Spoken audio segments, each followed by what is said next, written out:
Bonjour à tous, je suis ravi de vous retrouver pour cette nouvelle vidéo. Aujourd'hui, je suis en forme, je vous le dis, il fait super beau dehors, donc je vais essayer de faire cette vidéo rapidement pour aller faire un petit tour tout à l'heure, prendre un petit peu l'air. Mais avant, voilà, j'avais envie vraiment de vous communiquer le troisième pilier qui, à mon avis, est indispensable, qui plus est pour les personnes au potentiel et hypersensibles.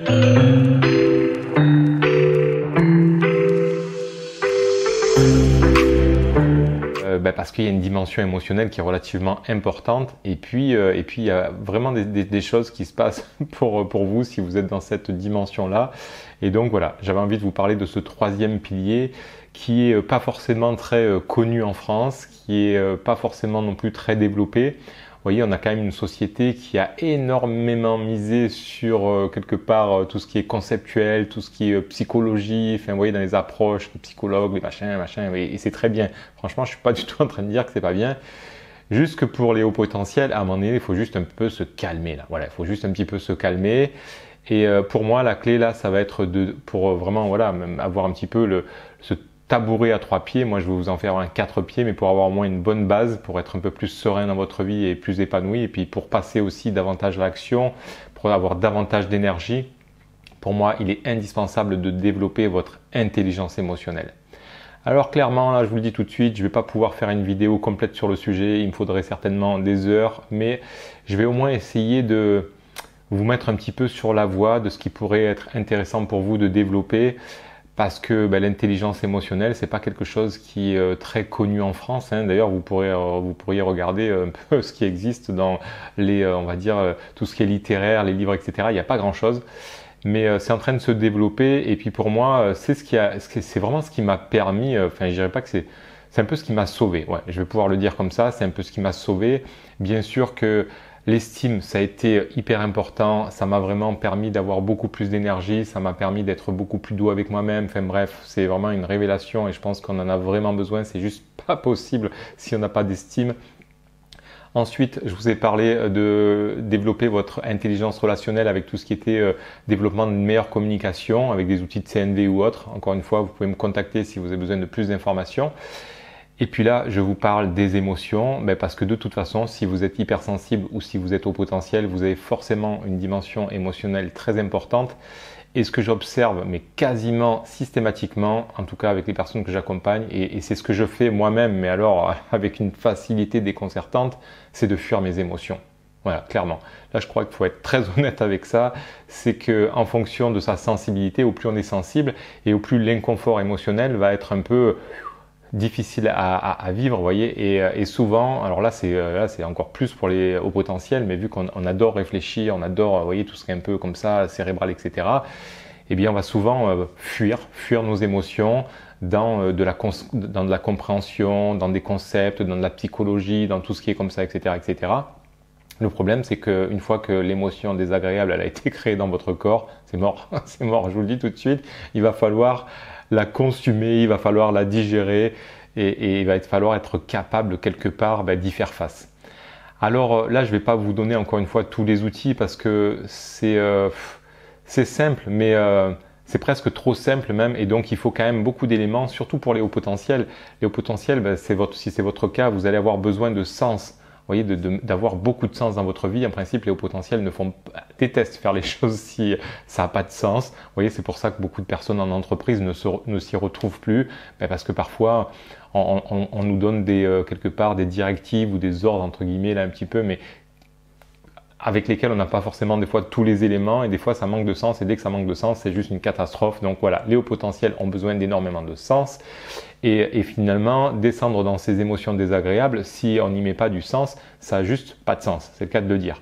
Donc c'est vrai que moi ce que je propose c'est vraiment très contre-intuitif, mais c'est indispensable pour retrouver beaucoup de vitalité, pour retrouver de l'énergie, pour éviter de se porter un sac à dos comme ça, dans lequel toutes les émotions désagréables qu'on n'a pas pleinement expérimentées et vécues vont s'accumuler et vont s'alourdir avec le temps, etc. Et du coup, ce qui va se passer, c'est que ça va créer un décalage entre, encore une fois, je sais que j'en ai parlé dans une précédente vidéo, mais un décalage entre votre capacité finalement à encaisser, à accueillir finalement certaines émotions inconfortables, mais à quand même maintenir un cap, ou alors à justement ne pas arriver à encaisser et avoir des fois des comportements ou un discours qui va être inadapté ou inapproprié à la situation pour que vous puissiez davantage vous réaliser ou atteindre vos objectifs. Donc pour moi, ça c'est quand même une clé, c'est un indispensable et voilà, je vous le dis comme ça, essayez de voir un petit peu comment vous faites face à vos émotions. Alors je ne suis pas en train de dire que les hypersensibles par exemple ou les hauts potentiels ne ressentent pas leurs émotions, je ne suis pas en train de dire que vous vous en coupez. Je dis juste que souvent on a tendance à, pour éviter de ressentir pleinement, mais un peu comme vous pourriez vivre finalement, vous savez quand on est dans la joie, j'ai envie de dire on ne se pose pas de questions, on a envie de la dévorer, de la goûter à 100%, etc. Et c'est pour ça que la joie ne dure pas longtemps, parce qu'en fait on la consomme, on la digère. Et une fois que la joie a été goûtée, c'est un peu comme un bon repas, et bien finalement il n'y a plus rien à manger, et puis après on est là un peu avec les doigts à gratter un peu sur l'assiette pour avoir les dernières miettes, vous voyez. Mais sinon, il reste plus rien, parce qu'on l'a consumé, c'est une énergie qu'on a complètement consumée, on s'en est servi pour mener des actions à bien, on s'en est servi pour faire tout un tas de trucs, donc c'est super. Le problème, c'est que souvent, eh bien, on ne fait pas la même chose avec les émotions inconfortables.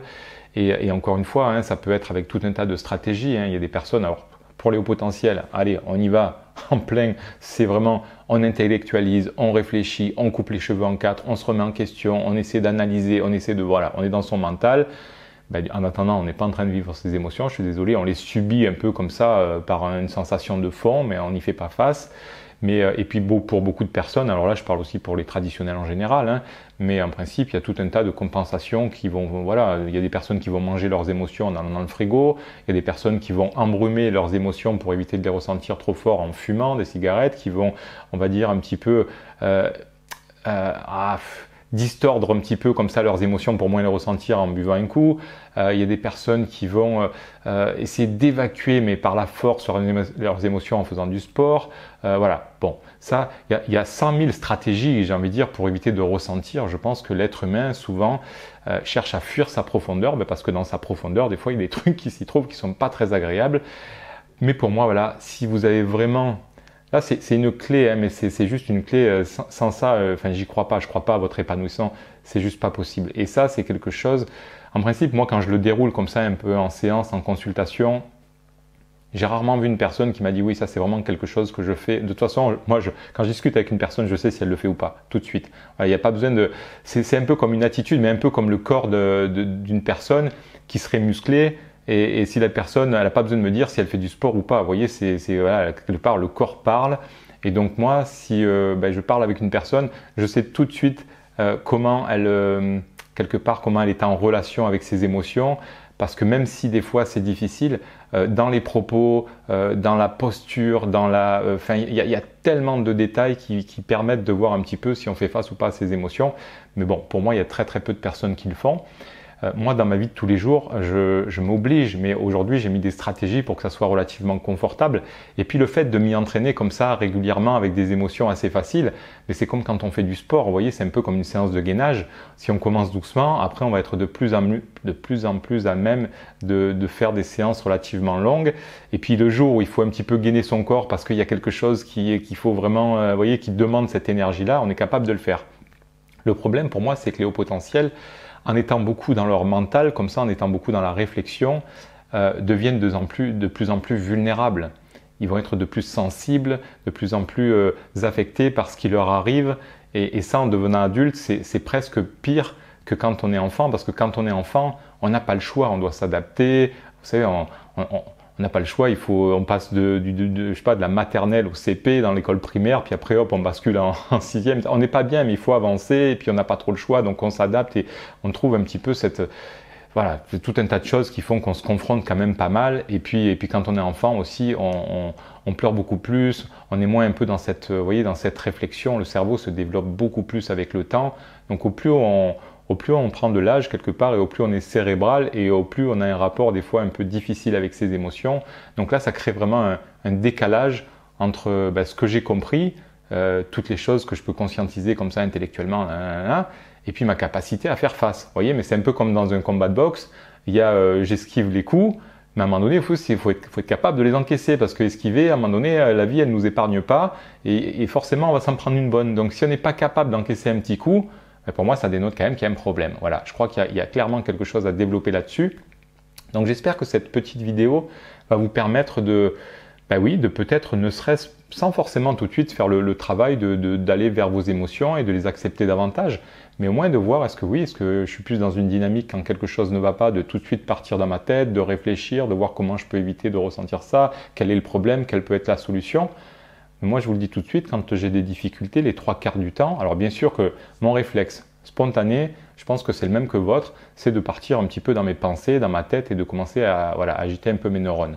Mais assez rapidement, eh bien, je reviens vraiment sur mes émotions pour me faire une forme de renforcement musculaire, mais c'est un peu comme si je renforce ma sphère émotionnelle pour pouvoir vraiment encaisser et être de plus à même de contenir cette énergie et peut-être de la transformer, de la sublimer ou de l'orienter vers quelque chose de beaucoup plus productif qui va être intéressant dans ma vie. Mais dans tous les cas, j'évite de tout de suite, on va dire, trouver des solutions systématiquement. Et puis voilà, en tout cas, quand je me surprends à être trop dans ma tête, hop, je réoriente mon énergie dans mon corps. Donc là, il y a beaucoup d'approches qui pourraient être intéressantes pour vous, comme la sophrologie. Alors, j'irai pas forcément trop vers l'hypnose parce que c'est une très très belle approche, mais par rapport à ce que je vous propose, c'est pas le but. Là, c'est pour rester très autonome dans sa manière d'encaisser. Donc l'hypnose, elle est là pour vous soulager. Donc c'est peut-être parfois indispensable aussi dans votre vie, ou en tout cas, vous avez peut-être pu avoir de très bons résultats par rapport à cette approche. Moi, je trouve que c'est juste magique comme outil. Mais là, je vous parle pas de ça, moi. Je vous dis au quotidien, comment vous faites quand vous encaissez un coup, quoi. Est-ce que du coup, le coup que vous encaissez va vous amener à vous isoler, à bouder ou à faire je ne sais quoi, ou à vous énerver, à avoir tout un tas de comportements inadaptés par rapport à ce que vous aimeriez avoir dans votre vie? Ou est-ce que vous êtes capable d'encaisser le coup, de le contenir un petit peu, de laisser bouillir un petit peu tout ça et d'orienter cette énergie de manière beaucoup plus intelligente. Voilà, pour moi, l'intelligence émotionnelle, c'est ça. Donc, la clé de développer votre intelligence émotionnelle. Encore une fois, n'hésitez pas à me contacter si vous avez besoin d'informations sur le sujet, si vous voulez quelques séances de coaching en principe. Sur ce sujet-là, entre 2 à 3 séances, vous avez tous les éléments. Après, clairement, il faut veiller au grain pour voir que vraiment on maintient un petit peu ses habitudes dans le quotidien, parce que je vois qu'il y a malgré tout, moi j'ai des personnes que j'accompagne, je leur donne tous les éléments. Et puis ça va mieux pendant 2, 3, 4, 5, 6 mois. Puis après, elles me rappellent pour me dire ça va pas, je comprends pas, etc. Puis là, on en revient, on fait est-ce que vous appliquez? Ah bah ouais, c'est vrai, je le fais plus. Bon voilà, c'est tout simple. Voilà, quand on arrête quelque part d'appliquer quelque chose qui marche bien, automatiquement on perd les résultats. Bref, j'en ai assez dit. J'espère que vous mettrez beaucoup de valeur sur cette vidéo. Développez votre intelligence émotionnelle. Descendez dans votre corps, donc des approches qui peuvent être intéressantes. Il peut y avoir la sophrologie, il peut y avoir de toutes les approches un peu psychocorporelles. Mais à un moment donné, c'est intéressant de rester un peu au contact avec ce qui est inconfortable pour s'ouvrir à quelque chose. Vous allez voir, après, moi, c'est un processus alchimique, je ne peux pas vous en dire plus. C'est bien trop complexe comme ça. Pour là, ça fait déjà 14 minutes que je parle, j'arrête. N'hésitez pas à mettre vos commentaires, à liker éventuellement si vous avez apprécié, à me contacter si vous avez besoin d'en savoir plus, et puis à vous abonner. Bon, bref, vous connaissez la musique. Moi, je vous dis à très bientôt. Et puis, arrêtez un petit peu d'être dans vos pensées, descendez dans votre corps, mais avec une attitude peut-être un peu différente avec laquelle vous avez l'habitude de travailler actuellement. Des fois, on subit, l'énergie n'est pas bonne, il faut faire face, accepter ses émotions au maximum et vous verrez qu'il y a de très belles choses qui peuvent se produire et se passer. Sur ce, je vous dis à bientôt et puis je reviens vers vous pour le 4e pilier. À bientôt, bye bye.